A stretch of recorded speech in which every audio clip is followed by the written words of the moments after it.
virtues allow us to be responsive. They're these rather plastic or adaptive constellation of psychological capacities that allow us to know, feel, and do what is right and good in different situations.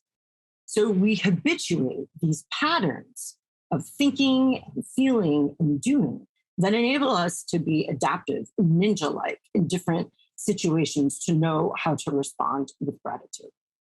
So first, I want to talk a little bit more about the thoughts of gratitudes. As Bob was just explaining, we have at least 3 explicit cognitive appraisals that are involved in gratitude. We become aware of, we think about the gift that we have received. We think about the giver, and we think about how we respond.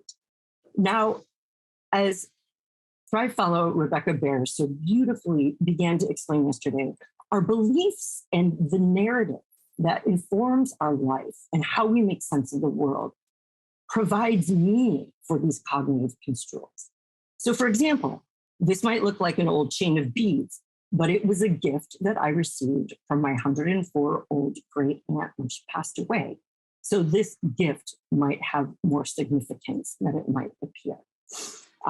Our beliefs inform our understanding and our meaning of the giver or the benefactor. And our beliefs about that giver inform how we then respond and act.